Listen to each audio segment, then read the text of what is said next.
আসসালামু আলাইকুম। একটি গল্প বলবো। ব্যক্ত প্রেমের গল্প কিনা এটা?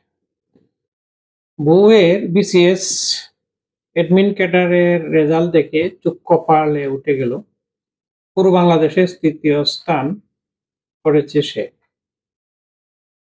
বউ রেজাল্ট দেখতে রোল নাম্বার দিয়েছিল, কিন্তু এতটা যে অবাক হবে তা ভাবেনি।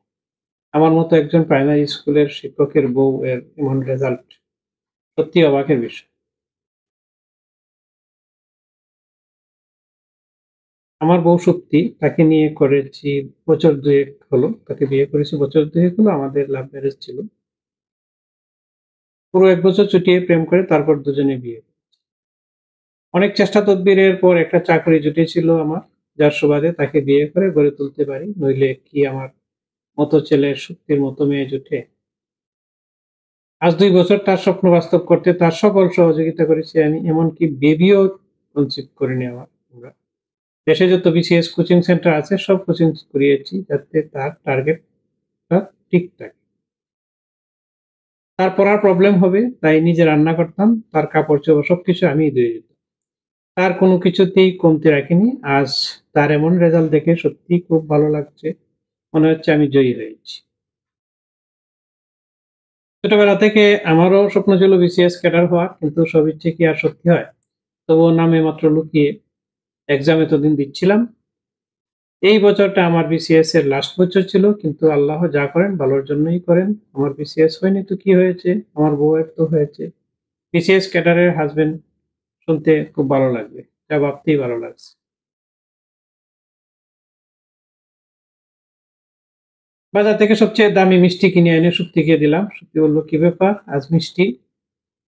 আমি তাকে জড়িয়ে ধরে বললাম, "আমার বউ যে এখন অ্যাডমিন ক্যাডার, সে পুরো বাংলাদেশেই ৩য় হয়েছে। মিষ্টি কি তার প্রাপ্য না?" সে চিৎকার দিয়ে কান্না করতে, করতে শক্ত করে জড়িয়ে ধরল আমাকে বুকে টেনে ধরল। বলল, "আমাদের পরিশ্রম সার্থক হয়েছে নিলয়। তোমাকে অনেক ধন্যবাদ যে আমার পাশে ছিলে।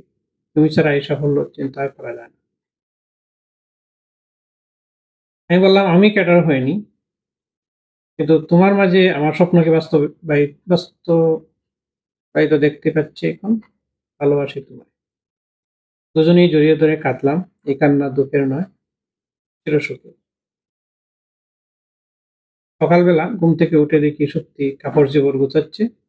আমি তাকে প্রশ্ন করলাম, "এত সকাল সকাল কাপড় বের করছো কেন? বাবার বাড়ি যাবে নাকি?" সত্যির জবাব দিল, "হুম।" আমি বললাম, "শুনে খুব ভালো লাগলো। আমার ক্যাডার বউ যে আমার বাবার দোয়া নিতে ভুলেনি।" কিন্তু লক্ষ্য করলাম সে শুধু তার কাপড়-চোপড়ই নিল। আমার কোনো জামা-কাপড় নিল না। তাই অবাক হয়ে জিজ্ঞাসা করলাম, "কি গো? আমার কাপড়-চোপড় নিলে না যে?" সত্যি কোনো উত্তর পেলাম না। মিনিট কয়েক পর সে ব্যাগটা একপাশে রেখে আমার পাশে বসলো। আমার মাথায় তুলে পরের বোলাতে, বোলাতে বলল, "দেখো নিলয়, তুমি অনেক ভালো হাসব্যান্ড। তোমার মতো হাসব্যান্ড পাওয়া অনেক ভাগ্যের ব্যাপার।" আমি বললাম, "তোমার মতো ক্যাডার বউ পাওয়া অনেক ভাগ্যের ব্যাপার।" সত্যি হালকা থেমে গম্ভীর হয়ে বলল, "আসলে তুমি প্রাইমারি স্কুলের ২ টাকার শিক্ষক আর আমি একজন বিসিএস ক্যাডার। আসলে সমাজে মানুষরা তা অন্য চোখে দেখবে, তাই।" কথাটা শুনে আমার মাথা ঘুরিয়ে উঠল। ২ চোখে অন্ধকার হয়ে গেল। চোখে পানি টলমল করতে লাগলো। নিজের পানিকে বেঁধে রেখে বললাম, "তো?"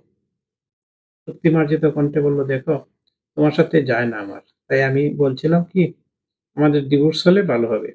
আর তুমি তো জানো ক্যাডার হাসব্যান্ড হওয়া আমার অনেক ইচ্ছা। অন্তত আমার একজন ক্যাডার হাসব্যান্ড পেলে দুজনের পাল্লা সমান হবে। আর ক্যাডার হাসব্যান্ড ওয়াইফ দুজনকে মানাবেও ভালো। কি বলো?" আমার চোখ থেকে পানি ঝরতে লাগলো।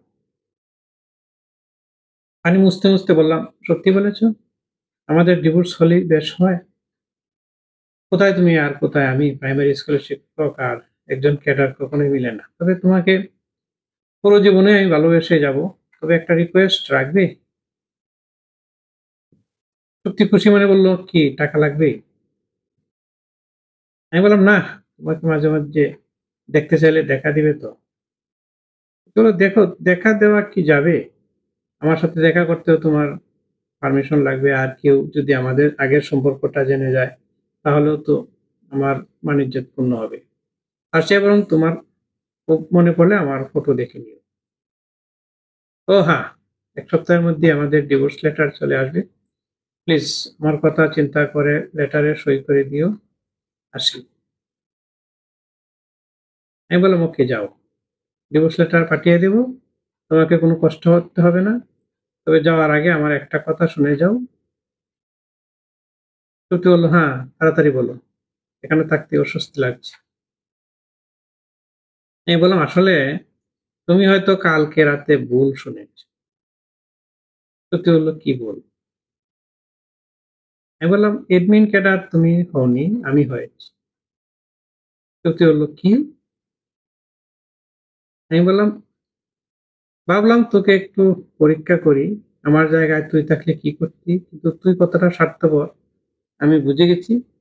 তোর মতো মেয়ে এখন আমার থুথু খাওয়ারও যোগ্য না।" পরে সে আমার পায়ে ধরে অনেক কান্নাকাটি করলো, মাপ চাইলো। চুপটি ঠোঁটে আঙ্গুল রেখে বললাম, "চুপ, একদম চুপ। ক্যাডারের সাথে ক্যাডারই মানায়। তোর মতো স্বার্থপর মেয়েদেরকে না।" তবুও কান্না করে খুব মাপ চাইলো সে। কিন্তু মাফ করতে পারলাম না। কারণ একবার সম্পর্ক ভাঙলে আর কখনো জোড়া লাগানো যায় না। তাই গাঢ় ধাক্কা দিয়ে চুপ থেকে ঘর থেকে আমার আর মন থেকে বের করে দিলাম। এমন মেয়েদের বুকে নয়, পায়ে স্থান। এই ধরনের গল্পটা আমি পাইলাম ফেসবুকে। বাস্তবতা কতটুকু জানি না। তবে সবাই এমন না। এগুলি নেগেটিভ গল্প। প্রত্যাশা অনুযায়ী প্রাপ্তি হয় না অনেক ক্ষেত্রেই। কিন্তু ভালো কিছু করলে এটার নেগেটিভ প্রত্যাশা না করে ভালোই আসবে। হয়তো কেউ যদি ক্ষতি করে, বেইমানি বিশ্বাসঘাতকতা কথা বললে অন্য দিক দিয়ে ভালো কাজে রিটার্ন আসবেই। তবে অযৌক্তিক কিছু না করাই ভালো। ধন্যবাদ।